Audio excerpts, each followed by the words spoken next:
Assalamualaikum rekan-rekanku dari Sabang hingga Merauke. Kembali lagi bersama Mimin yang super duper unyuk-unyuk ini, hahaha.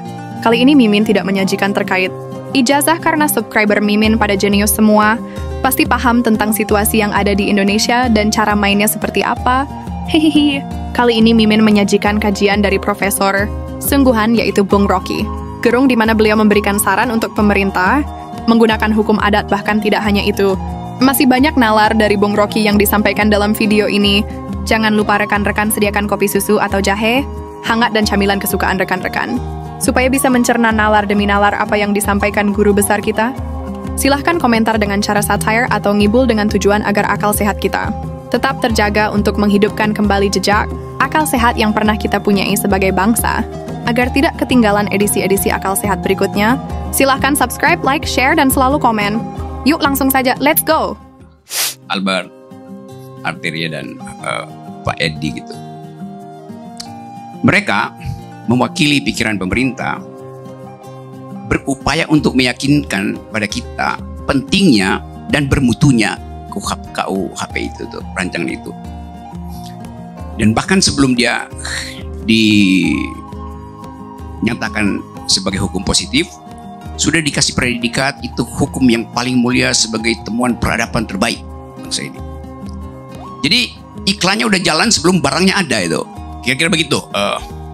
Nggak ada soal itu. Semua upaya untuk menerangkan itu di dalam logika namanya causa cognoscendi. Seluruh causa cognoscendi yang bagus tadi dibatalkan oleh artikel Wakil Menteri. Namanya apa tuh? Hukam. Wamen Hukam di Kompas tadi. Tadi siang saya makan bakso tuh. Terus tukang bakso bilang begini. Tulisan dari Wamen itu Pak Rocky itu tulisan yang kurang ajar. Karena menghina orang yang punya intensi untuk mengkritik tuh. Dia baca, tukang baksonya bilang gitu. Tulisan kurang ajar. Saya bilang enggak. Itu bukan tulisan kurang ajar. Itu tulisan kurang otak. Yes. Karena dia tidak punya lagi kemampuan untuk membedakan causa cognoscendi dan causa essendi itu.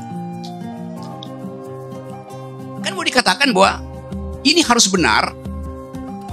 Karena kalau udah tidak benar artinya kalian itu nggak punya otak. Kan itu isi dari artikel Profesor siapa namanya tuh? Edi itu. Itu menunjukkan kegurubesaran dia tidak ditopang oleh otak yang besar. Karena menghina akhirnya. Itu dasarnya. Satu-satunya di negeri ini yang tidak boleh dihina adalah tukang bakso. Tapi udah dihina tukang bakso. Tukang bakso nggak tersinggung. Karena dia tahu bahwa yang dihina itu profesi dia sebagai tukang bakso. Bukan nama orang itu.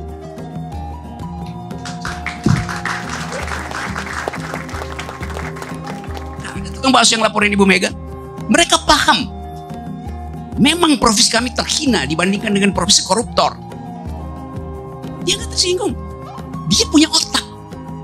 Dia bisa bedain antara profesi dan disebut tadi dignity itu. Saya terangkan apa istilah dignity. Bahasa Inggrisnya self-respect. Pada siapa dignity itu ada? Pada manusia konkret. Sekarang berlaku prinsip, bisa nggak dignity itu diabaikan?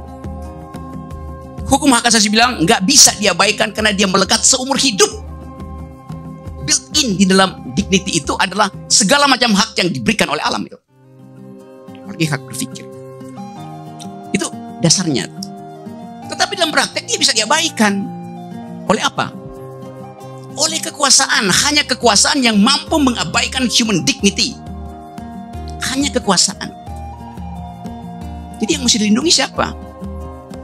Ya, human dignity-nya dilindungi dari kekuasaan yang mampu untuk memporak-porandakan fasilitas yang diberikan oleh alam. Kekuasaan tertinggi siapa? Presiden. Jadi tidak mungkin kita ubah bahwa rakyat kecil itu akan menghina presiden. Nggak mungkin. Secara logis nggak mungkin. Karena rakyat itulah yang harusnya dilindungi dari potensi presiden untuk menghina human dignity itu. Tadi soal moral ketimuran itu. Kemarin saya ada di Sulawesi Selatan, di Makassar. Bertemu dengan komunitas intelektual yang baru melakukan riset. Peneliti bilang ke saya, Pak Rocky mesti datang ke satu desa, Bulukumba apa itu, di mana ada hukum adat yang bunyinya begini: setiap orang yang memotong satu pohon didenda 45 juta. 45 juta. Ukuran dia punya mata uang sendiri. Yang kalau dikurskan hari ini 45 juta tuh. Mungkin kalau dikurskan ke dolar nggak ada harganya lagi, kan rupiah sekarang udah nggak ada harganya. Jadi prinsipnya adalah, Anda bayangkan, logikanya dia bagus untuk melindungi habitat itu. Dikasih penalti yang tinggi, fine-nya tinggi sekali itu, 45 juta. Yang nggak masuk akal, orang desa situ nggak punya uang 45 juta. Tapi itulah yang kita sebut sebagai ukuran etis dari masyarakat di situ. Sekarang coba kalau kita pakai wisdom ini, local wisdom dari timur ini, kita terapkan di IKN, berapa banyak Presiden Jokowi akan didenda karena merambah hutan? Pakai aja, itu ketimuran, hukum ketimuran. Kita mesti ambil konsekuensi itu. Raja Bima itu begitu terpilih, dia diarak ke pasar, tengah pasar, dicaci maki itu. Raja dicaci maki, bangsat, bodoh. Itu adat ketimuran. Kenapa itu yang nggak diambil? Kausa SND, paham nggak wamen itu? Atau para konsultan hukum kita, kalau mau sok pakai adat ketimuran. Bima, Sulawesi Selatan. Setahun yang lalu, saya ada di Bau-Bau, Robuton. Di situ ada kerajaan yang berbasis kesultanan. Saya ngobrol dengan mereka di situ. Dia terangkan begini, saya tanya, jadi diwariskan kesultanan itu. Begini Pak Rocky, kira-kira tahun 1500, Sultan di tahun itu memutuskan, mulai periode ini, Sultan harus dipilih. Ada KPU-nya dibikin itu. Dipilih. Jadi Sultan sendiri mencabut kemuliaan dia, diserahkan pada pemilih itu. Ada ketimuran. Jadi itu fakta bahwa adat ketimuran kita justru tidak menginginkan ada kekuasaan yang tidak bisa dikontrol. Terus datang istilah bahwa enggak, KUHP itu yang diterangkan tadi adalah upaya untuk memberi rambu-rambu. Karena itu enggak ada yang langsung penalti. Bisa negosiasi. Argumen itu diketawain oleh rakyat Bima, rakyat Sulsel, sama rakyat Bau-Bau. Ngapain mesti coba-coba? Kalau di ujungnya nanti kalau nggak berhasil, ya kayak uang aja tuh. Kalau nggak ada uang ya penalti juga, akhirnya pidana juga. Jadi reasoning dari pemidanaan itu justru yang tidak dikehendaki oleh adat ketimuran. Dasarnya apa? Orang bisa berargumentasi, bercakap-cakap. Jelas. Sebelum saya pulang dari Makassar, saya diundang makan oleh komunitas itu. Makan ikan, kepala ikan. Mereka tanya ke saya, Pak Rocky, enak nggak kepala ikan? Saya bilang memang enak, karena lebih enak kepala ikan dibanding kepala negara. Kena deli nggak saya kalau begituan? Karena akan ditanya, Anda menghina kepala negara apa menghina kepala ikan? Jadi yang saya mau terangkan adalah kemampuan kita berpikir itu yang harus kita pelihara, kejujuran dalam berargumentasi.